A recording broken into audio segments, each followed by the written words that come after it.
Hello guys, welcome back to my channel. வீடியோக்குள்ளே போகிறதுக்கு முன்னாடி மறக்காமல் இந்த வீடியோக்கு ஒரு லைக்கை போட்டுருங்க.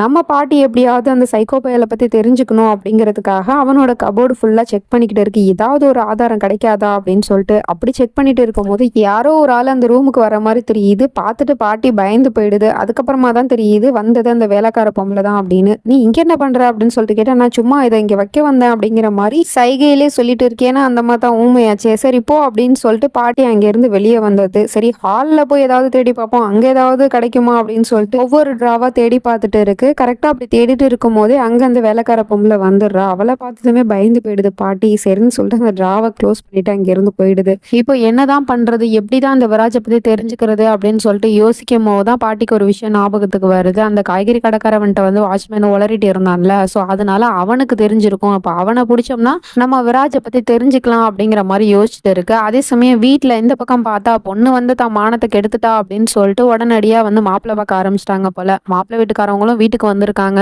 பொண்ணு வீட்டுக்கு மாப்பிள்ளையை பிடிச்சிருச்சு, மாப்பிள்ளை வீட்டுக்கு பொண்ணையும் பிடிச்சிருச்சு. ஆனா இதுல என்ன ஒரு சிக்கல் அப்படின்னு சொல்லிட்டு பார்த்தா, மாப்பிள்ளைக்கு ஏற்கனவே கல்யாணம் ஆயிடுச்சான். கல்யாணம் ஆகி டைவர்ஸ் ஆயிடுச்சான். ஸோ அதனால டைவர்ஸ் ஆன மாப்பிள்ளைக்கு தான் வந்து நம்ம ஹீரோயினோட தங்கச்சியை கேட்டு வந்திருக்காங்க. இந்த விஷயத்த ஓப்பனாவே சொல்லி பொண்ணு கேட்கறாங்க. ஆனா அப்பா ஒத்துக்க மாட்டேங்கிறாரு. அது எப்படி ஒரு டைவர்ஸ் ஆன பையனுக்கு போய் என்னோட பொண்ணை கேட்பீங்களா நீங்க, மரியாதை இங்க இருந்து கிளம்புங்க அப்படிங்கிற மாதிரி கேட்டு விட்டுறாரு. உடனே அவங்களும் கோவப்பட்டு, நாங்களாவது எங்க பையனுக்கு டைவர்ஸ் ஆயிடுச்சு அப்படிங்கிற உண்மையை சொல்லி தான் பொண்ணு கேட்டோம். ஆனா உங்களோட பொண்ணு ஆல்ரெடி வந்து ஒருத்தவனை லவ் பண்ணியிருக்கா. அந்த விஷயத்த நீங்க மறைச்சு தானே நீங்க வந்து என் பையனுக்கு வந்து கல்யாணம் பண்ணி கொடுக்கணும் அப்படின்னு நினைச்சீங்க. அப்ப இது மட்டும் நியாயமா அப்படிங்கிற மாதிரி கேட்டுட்டு இருக்காங்க. அதனால அவரால் எதுவும் சொல்ல முடியல. இங்க இருந்து ப்ளீஸ் கிளம்புங்க அப்படிங்கிற மாதிரி சொல்லிடுறாரு. வாடா போலாம் அப்படின்னு சொல்லிட்டு அவங்களும் கோவமா கிளம்பிடுறாங்க. நம்ம ஹீரோயினோட தங்கச்சிக்கு இது ரொம்ப அவமானமா போயிடுது. அதனால அழுதுகிட்டே அங்க இருந்து போயிடுறா. இந்த பக்கம் பாட்டி அந்த வாட்ச்மேனை பத்தி தெரிஞ்சுக்கணும் அப்படிங்கிறதுக்காக அங்க இருக்கிற இன்னொரு வாட்ச்மேனை கூப்பிட்டு, அந்த பையன் எங்கப்பா, அந்த பையன் பேர் என்ன, தேஜா, அவன் எங்கப்பா அப்படின்னு சொல்லிட்டு கேட்டா, அவன் ஆளே காணோம், ரொம்ப நாளாச்சு அவன் வேலைக்கு வந்து அப்படிங்கிற மாதிரி சொல்லிட்டு இருக்கான். அப்ப பாட்டிக்கு இன்னுமே கன்ஃபார்ம் ஆயிடுச்சு.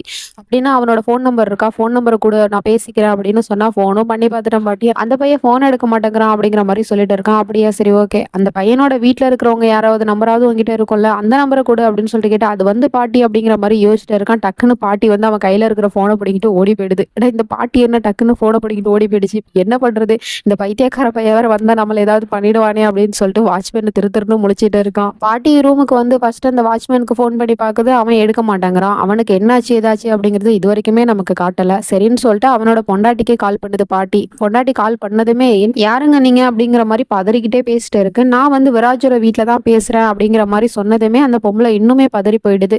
என்னாச்சு, என் புருஷனை பத்தி ஏதாவது உங்களுக்கு தெரியுமா அப்படின்னு சொல்லிட்டு ஆல்ரெடி அந்த பொம்பளை முந்திக்கிட்டு பேசுது. பாட்டிக்கு ஒரே சந்தேகமா தெரியுது. என்னமா சொல்லிட்டு இருக்க, நான் உன் புருஷனை கிட்ட தான் கால் பண்ணேன், அவங்க இல்லையா அப்படின்னு சொல்லிட்டு கேட்டா, அவர் நான் ரொம்ப நாளா தேடிட்டு இருக்கேன், அவர் வீட்டுக்கே வரல அப்படிங்கிற மாதிரி இவ்வளவு பெரிய குண்டு தூக்கி போடுது அந்த பொம்பளை. என்ன பண்றது எது பண்றதுனே தெரியல. அதுக்கப்புறம் பேசுறதுக்குள்ள போன் கட் ஆயிடுது. அதே சமயம் இந்த பக்கம் வாட்ச்மேனை திருன்னு முடிச்சுட்டு இருந்தான் இல்லையா, ஸோ அப்ப பின்னாடி வந்து விராஜ் வந்து கூப்பிடுறான். என்னடா நீ இங்க என்ன பண்ணிட்டு இருக்க அப்படின்னு சொல்லிட்டு கேட்டா, அது வந்துங்க அப்படிங்கிற மாதிரி முழிச்சிட்டு இருக்கான். என்ன பண்ண நீ அப்படின்னு சொல்லிட்டு கேட்டா, பாட்டி அது வந்து என்னோட போனை பிடிங்கிட்டு போயிடுச்சு சார் அப்படிங்கிற மாதிரி சொல்லிட்டு இருக்கான். உடனே இவனுக்கு சம கோவம் வந்துருது. இந்த பாட்டி எதுக்கு தேவையில்லாத வெள்ளம் பண்ணிட்டு இருக்கு அப்படின்னு யோசிச்சுட்டு, சரி மேல சொல்லு அப்படின்னு சொல்லிட்டு கேட்டா, அவனும் மொத்த உண்மையுமே சொல்லிடுறான். இந்த மாதிரி அந்த வாட்ச்மேனை கேட்டு வந்தாங்க, அவன் இங்க வரல அப்படின்னு சொன்னதுமே அவங்க வீட்டுக்கு ஃபோன் பண்ணி பேசுறதுக்காக போனை பிடிங்கிட்டு போயிடுச்சு சார் அப்படிங்கிற மாதிரி சொல்லிட்டு இருக்கான். அதே சமயம் பாட்டியும் இந்த பக்கம், இப்ப என்ன பண்றது, இந்த பொம்பளை எப்படி சொல்லிட்டு போனை கட் பண்ணிடுச்சு, சரி நம்ம அந்த போனை கொண்டு போய் ஃபர்ஸ்ட் அவன் கிட்ட கொடுத்துருவோம் அப்படின்னு சொல்லிட்டு அந்த நம்பரை வந்து ஒரு டைரியில எழுதி வச்சுக்கிட்டு அதுக்கப்புறம் போனை கொடுக்கலாம் அப்படின்னு சொல்லிட்டு வெளியே வந்து பார்த்தா இந்த விராஜ் வந்து நிக்கிறான். என்ன பாட்டி நீங்க எதுக்காக இந்த ஆளோட போனை பிடிங்கிட்டு போனீங்க அப்படின்னு சொல்லிட்டு கேட்டா, அது வந்துப்பா நான் அவசரமா வீட்டுக்கு ஃபோன் பண்ணி பேசணும், அதுக்காக தான்ப்பா இவனோட போனை வாங்கிட்டு போனேன் அப்படிங்கிற மாதிரி பாட்டி சமாளிச்சுட்டு இருக்கு. அட உங்களுக்கு போன் வேணா நீங்க என்கிட்ட கேட்கலாம்ல, என் போன்ல நீங்க பேசலாம்ல அப்படிங்கிற மாதிரி சொல்லிட்டு இருக்கான். ஆனா நீ வீட்டுல இல்லையா, ஆபீஸ்ல தானே எந்த நேரமும் இருக்க, அது மட்டும் இல்லாம இந்த வீட்டுல போனும் கிடையாது பேசுறதுக்கு, அதனாலதான் இவனோட போனை வாங்கி பேசினேன் அப்படிங்கிற மாதிரி சொல்லிட்டு இருக்கு. அப்படியா பாட்டி, ஒன்னும் பிரச்சனை இல்லை, இப்ப என்ன நீங்க நினைச்ச நேரத்துக்கு வீட்டுக்கு ஃபோன் பண்ணி பேசணும் அவ்வளவுதானே, நான் உங்களுக்கு ஒரு பிராண்ட் நியூ போனே வாங்கி கொடுத்துட்றேன் பாட்டி அப்படிங்கிற மாதிரி சொல்லிடுறான். சரின்னு சொல்லிட்டு பாட்டி அங்க இருந்து போயிடுது அந்த போனை கொடுத்துட்டு. அதுக்கப்புறம் அந்த போனை வாங்கிட்டு இந்த வாட்ச்மேனை ஒரு முறை முறைக்கிறான். சார் சார் நான் தெரியாம தப்பு பண்ணிட்டேன், என்ன மன்னிச்சிடுங்க சார் அப்படிங்கிற மாதிரி சொல்லிட்டு இருக்கான். தப்பு நடந்துருச்சு, நீ தப்பு பண்ணிட்ட, அப்ப அதுக்கான தண்டனை உன்னைய நீ குடுத்துக்கணுமா இல்லையா அப்படிங்கிற மாதிரி கேட்டதுமே அவன் தன்னைத்தானே செவத்துல தலையை முட்டிக்கிறான். அதுக்கப்புறமா தான் அவன்கிட்ட அந்த போனை கொடுத்து ஓடுன்னு சொல்லிட்டு விரட்டி விட்டுறான். இந்த பாட்டி எதுக்காக இப்படிலாம் பண்ணிக்கிட்டு இருக்கு அப்படிங்கிற மாதிரி யோசிக்கிறான். இந்த பக்கம் இந்த சஞ்சயை வந்து ரிலீஸ் பண்ணிட்டாங்க போல. மன்னிப்பு கடிதத்துல கையெழுத்து போட்டு கொடுத்ததுக்கு அப்புறமா தான் ரிலீஸ் பண்றாங்க. அப்ப அந்த இடத்துக்கு தங்கச்சிக்காரி வந்து, போலீஸ் வேணா உன்னை மன்னிக்கலாம், ஆனா நான் என்னைக்குமே உன்னை மன்னிக்க மாட்டேன். நீ பண்ணது என்ன அவ்வளவு சாதாரணமான விஷயமா? இன்னைக்கு ஒன்னாலதான் வீடு தேடி வந்து எங்க வீட்டுல எல்லாரும் வந்து எங்களை அசிங்கப்படுத்திட்டு போறாங்க. இது என் அப்பாவுக்கு தான் அசிங்கம், அவமானம். உன்னை நான் காதலிச்சதே தப்பு அப்படிங்கிற மாதிரிலாம் பேசிட்டு இருக்கா. காதலிச்சது தப்பு தானே, அப்புறம் எதுக்காக நீ இங்க வந்த? இப்ப என்ன உனக்கு உன் அக்காவை பழி வாங்கணும் அப்படிங்கிறதுக்காக தான் நான் இதெல்லாம் பண்ணிட்டு இருக்கேன் அப்படின்னு நினைச்சிட்டு இருக்க? ஆமா, நான் உன் அக்காவை பழி வாங்குறதுக்காக தான் இதெல்லாம் பண்ணேன் அப்படிங்கிற மாதிரி கோவமா கத்தி விட்டுறான். சீ, நீ இவ்வளவு கேவலமான ஆளா இருப்பேன்னு நான் கொஞ்சம் கூட எதிர்பார்க்கல. உன்னை நான் காதலிச்சதை நினைச்சு நான் ரொம்பவே வெக்கப்படுறேன். இனிமே நீ என்னை பொறுத்த வரைக்கும் செத்து போயிட்ட அப்படிங்கிற மாதிரி சொல்லிட்டு அங்கிருந்து போயிடுறான். இவன் என்னதான் கோவத்துல பேசினாலுமே வருத்தமா தான் இருக்கு. என்னை மன்னிச்சிட்டு சியா, நான் வந்து வேணும்னே தான் உங்ககிட்ட அப்படி பேசினேன். ஏன்னா நீ என்னை விட்டு விலகி இருக்கிறது தான் உனக்கு நல்லது, இல்லைன்னா அந்த விராஜ் உன்னை ஏதாவது பண்ணிடுவான் அப்படிங்கிற மாதிரி யோசிக்கிறான். சே, நல்ல வயலா இருக்கானேப்பா. அடுத்த சீன்லயே பார்த்தா பாட்டி இப்ப என்னதான் பண்றது, அந்த பொம்பளை எதுக்காக அப்படி சொல்லிட்டு போனை கட் பண்ணிச்சு அப்படிங்கிற மாதிரி யோசிச்சுட்டு இருக்கா. அப்ப பார்த்தா கரெக்டா அந்த வீட்டுல இருக்கிற வேலைக்கார பொம்பளை வந்து நிக்குது. அந்த பொம்பளைய பார்த்துட்டு பாட்டி பயந்துருது. என்ன அப்படின்னு சொல்லிட்டு கேட்டா கையில ஒரு பாக்ஸை வச்சுக்கிட்டு அப்படி இப்படின்னு சொல்லிட்டு சைகை காட்டிட்டு இருக்கு. என்ன இது போனு, இந்த போனை வந்து உன் முதலாளி கொடுக்க சொன்னானா அப்படின்னு சொல்லிட்டு கேட்டா ஆமாங்கிற மாதிரி தலையாட்டிட்டு இருக்கு. சரின்னு சொல்லிட்டு அந்த போனையும் பாட்டி வாங்கிக்குது. அதுக்கப்புறமா அந்த வேலைக்காரி அங்கேயே தான் நின்றுட்டு இருக்கா. என்ன பார்த்துட்டு இருக்கா, அதான் கொடுத்துட்டல அப்ப அப்படின்னு சொன்னதும் அவளும் அங்க இருந்து போயிடுறா. அதுக்கப்புறமா தான் போனை எடுத்துக்கிட்டு நேரா பேத்தியை பார்க்கறதுக்காக போகுது பாட்டி. அந்த செக்யூரிட்டியோட பொண்டாட்டி வந்து சொன்னிச்சுல, என் புருஷன் எங்க போனான்னு தெரியல அப்படின்னு சொல்லிட்டு அந்த எல்லா உண்மையுமே பேத்திக்கிட்டு சொல்லிட்டு இருக்கு. இந்த மாதிரி நான் வந்து ஒரு நாள் அந்த வாட்ச்மேனை பார்த்தம்மா, அவன் உன் புருஷனை பத்தி அப்படி இப்படின்னு தப்பு தப்பா பேசிட்டு இருந்தா.